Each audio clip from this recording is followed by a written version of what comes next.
Here's hoping they ruin his appetite. In fact, everyone's appetite. Here's hoping they get brutally blunt with the president. Here's hoping they give him some food for thought and let him know if he keeps doing what he's doing, they'll all be politically puking next year. He'll get angry. Some of them will get angry, probably furious, maybe start tweeting about the first one who dares question his wisdom. Like he did today when he tweeted, and I quote, "The fake mainstream media is working so hard trying to get me not to use social media. They hate that I can get the honest and unfiltered message out." Mr. President, it's not the fake news media that's your problem. It's you. It's not just your tweeting, it's your scapegoating. It's your refusal to see that sometimes you're the one who's feeding your own beast and acting beastly with your own guys. Those are your guys, Mr. President. They're on your team, Mr. President. And right about now, they seem shell-shocked and dejected, though looking at their deer in the headlight eyes, I bet they're too afraid to tell you. Now, they're not perfect, but they do have your back. As no less than the Wall Street Journal muses today, do you have theirs?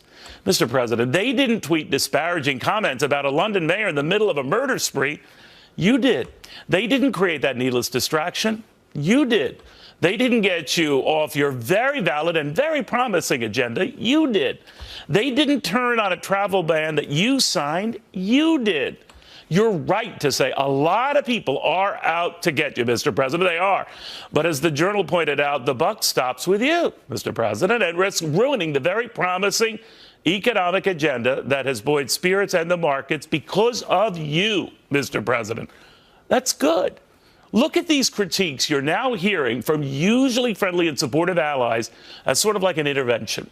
Because firing off these angry misses and tweets risks your political destruction. Quoting the Journal, if this pattern continues, Mr. Trump may find himself running an administration with no one but his family and the Breitbart staff. People of talent and integrity won't work for a boss who undermines them in public without thinking about the consequences. Consequences for them and you, Mr. President. And the Journal and those guys, they like you. They like your agenda. I find it ironic that on this, the 73rd anniversary of D-Day, some of your most ardent backers are desperately girding for another battle, not for Normandy, for normalcy, for sticking to an agenda that matters and not silly distractions that do not. That is what your most ardent supporters are pushing for you to keep pushing. They want you signing legislation, not settling endless scores. They're not saying never let him see you tweet.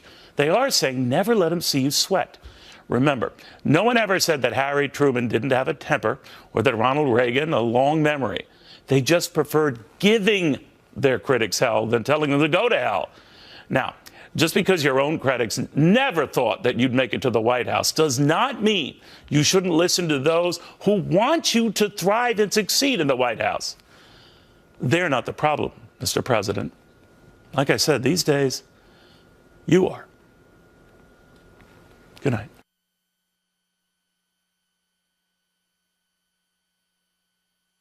Hello, everyone. I'm Eric Bolling, along with Kat Timpf and Ebony.